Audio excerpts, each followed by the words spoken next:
और यूक्रेन को शिकस्त देने के लिए पुतिन की सेना नए नए पैंतरे अपना रही है। इसी कड़ी में अब जो खबर आई है वो किसी के भी होश फाख्ता कर सकती है, क्योंकि सैटेलाइट तस्वीरों से इस बात का पता चला है कि रूस ने अपने नेवल बेस की हिफाजत के लिए काला सागर में डॉल्फिन मछलियों की तैनाती की है। इस सनसनीखेज खबर का पर्दाफाश यूएस नेवल इंस्टीट्यूट ने सैटेलाइट की तस्वीरों के जरिए किया है।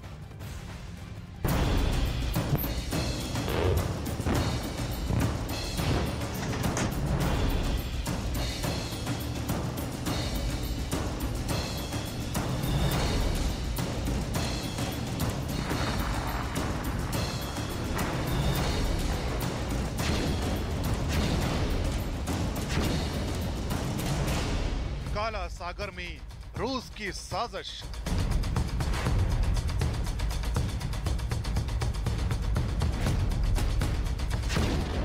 अमेरिका के नेवल इंस्टीट्यूट का बड़ा दावा।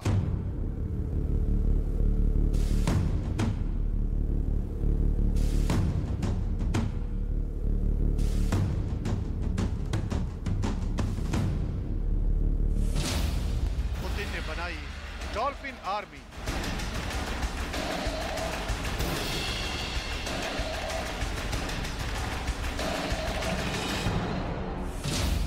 दुश्मनों को खदेड़ेगी पुतिन की जल सेना।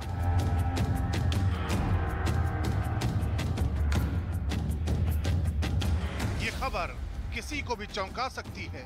ये खबर किसी को भी हैरान कर सकती है, क्योंकि जंग की चुनौतियों के बीच रूस के एक एक कदम पर अपनी नजरें रखने वाले देश अमेरिका ने कुछ ऐसी तस्वीरें दुनिया के सामने रखी हैं जो काला सागर में रूस की साजिश का पर्दाफाश कर रही है।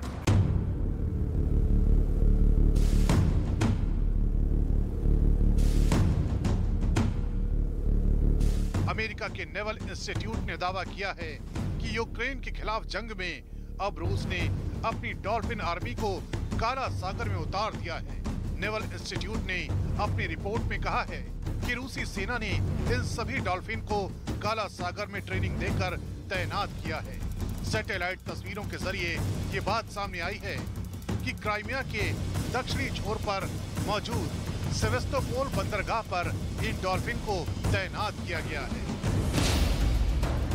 जानकारी के मुताबिक मिलिट्री द्वारा ट्रेन की गई ये डॉल्फिन्स रूसी नेवल बेस के एंट्री पॉइंट की निगरानी करती है। इस पॉइंट से कोई भी जहाज, पनडुब्बी या युद्धपोत रूस में दाखिल हो सकता है।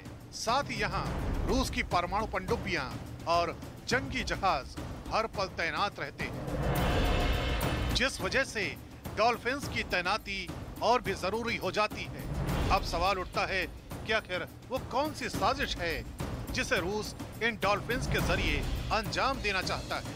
डॉल्फिन युद्ध में किस तरह से रूस की मदद कर सकती है, ये समझने के लिए इन बातों को समझना बेहद जरूरी है। जलीय जीवों में डॉल्फिन को बेहद समझदार माना जाता है। ये ट्रेंड होने के बाद इंसानों के इशारों को समझ सकती हैं। खास बात ये कि ये पानी के अंदर दुश्मन टारगेट के साउंड और रेंज को पहचान सकती है। रूसी सेना ने ऐसी तकनीक विकसित की है जिसकी मदद से डॉल्फिन की हरकतें सिग्नल में बदल जाती हैं और सेना को पता चल जाता है। रिपोर्ट के मुताबिक रूसी नौसेना ने सेवेस्तोपोल बंदरगाह के एंट्री गेट पर डॉल्फिन्स को तैनात कर रखा है। इस पर रूस ने 2004 में कब्जा किया था। सैटेलाइट इमेजरी के डेटा की माने तो फरवरी में यूक्रेन पर अटैक की शुरुआत में रूस ने अपने नेवल बेस पर डॉल्फिन्स की 2 बटालियन को तैनात किया था। वैसे ये पहली बार नहीं है जब इस तरह के अभियानों के लिए डॉल्फिन्स को तैनात किया गया हो। रूस के अलावा अमेरिका और यूक्रेन भी डॉल्फिन्स को ट्रेनिंग देते हैं। सोवियत संघ के दौर में यूक्रेन भी इन मछलियों को ट्रेनिंग देता था। 2012 में यूक्रेन ने डॉल्फिन के ट्रेनिंग प्रोग्राम को बंद कर दिया।